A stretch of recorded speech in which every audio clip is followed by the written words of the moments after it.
আসসালামু আলাইকুম, নমস্কাৰ। আজিৰ সময়ত বৰ্তমান পৰিস্থিতিত অসমৰ সংখ্যালঘু মুছলমানসকল নেতৃত্ববিহীন, অভিভাৱকবিহীন, নেতাবিহীন। এই কথাটো এই কাৰণেই কৈছোঁ, আপোনালোকে সকলোৱে জানে আজিৰ তাৰিখত ভাৰত সংসদত, পাৰ্লিয়ামেণ্টত সংখ্যালঘুৰ এজন প্ৰতিনিধি নাই। হয়তো কোনোবাই ক'ব ৰকিবুল হুছেইন আছে।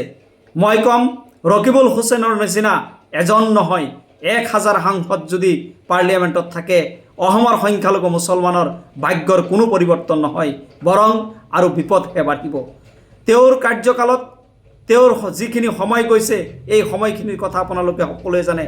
আজিৰ তাৰিখলৈকে এই ৰকিবুল হুছেইনে অসমৰ সংখ্যালঘুৰ দুৰৱস্থাৰ কথা, কষ্টৰ কথা, সমস্যাৰ কথা পাৰ্লিয়ামেণ্টত উপস্থাপন কৰিব পৰা নাই।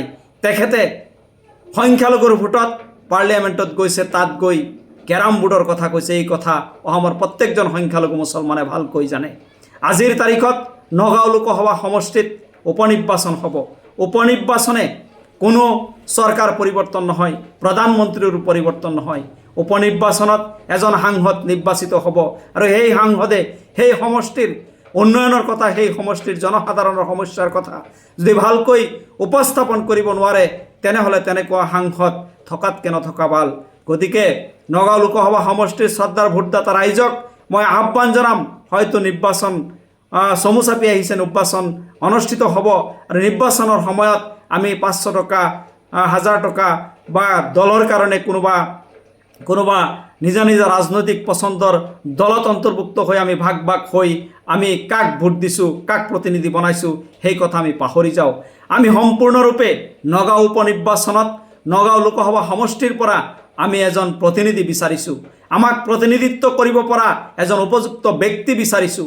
প্ৰত্যেকজন ভোটাৰে, নগাঁও লোকসভাৰ সন্মানীয় প্ৰত্যেকজন ভোটাৰে আপোনালোকে চিন্তা কৰিব লাগিব, উপলব্ধি কৰিব লাগিব, আজি আমি অসমৰ সংখ্যালঘু মুছলমানসকল অভিভাৱকবিহীন, প্ৰতিনিধিবিহীন হৈ পৰিছোঁ।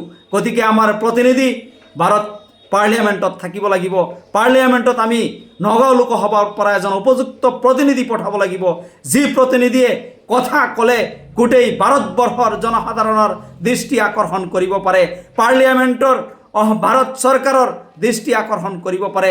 আজি এজন সংসদ সদস্যই পাৰ্লিয়ামেণ্টত যেতিয়া কথা কয়, সেই কথা গোটেই ভাৰতবাসীয়ে চাই, ভাৰতবাসীয়ে শুনে। আজি নগাঁও লোকসভা সমষ্টিত আমাৰ কি সমস্যা আছে, অসমৰ সংখ্যালঘু মুছলমানসকলৰ কি সমস্যা আছে, এই কথা ডাঠকৈ শক্তিশালীভাৱে সংসদত উপস্থাপন কৰিব পৰা, ক'ব পৰা এজন সাংসদ আমি নিৰ্বাচিত কৰিব লাগিব। আৰু দল চাই আৰু কিবা পইচা 500 টকা 200 টকা চাই যদি আমি ভোট প্ৰদান কৰোঁ, তেনেহ'লে সেই ৰকিবুল হুছেইনৰ নিচিনা সাংসদ হয়তো দিল্লীত যাব। আমাৰ সংখ্যালঘু মুছলমানৰ নগাঁও লোকসভা সমষ্টিৰ কোনো পৰিৱৰ্তন নহ'ব। গতিকে উপনিৰ্বাচন অহাৰ আগত মই ক'ম, নগাঁও লোকসভা সমষ্টিৰ প্ৰত্যেকজন ভোটাৰে ভালকৈ উপলব্ধি কৰক, ভালকৈ চিন্তা কৰক। অভিভাৱকবিহীন, প্ৰতিনিধিবিহীন জাতি কেতিয়াও আগুৱাই যাব নোৱাৰে। ধন্যবাদ।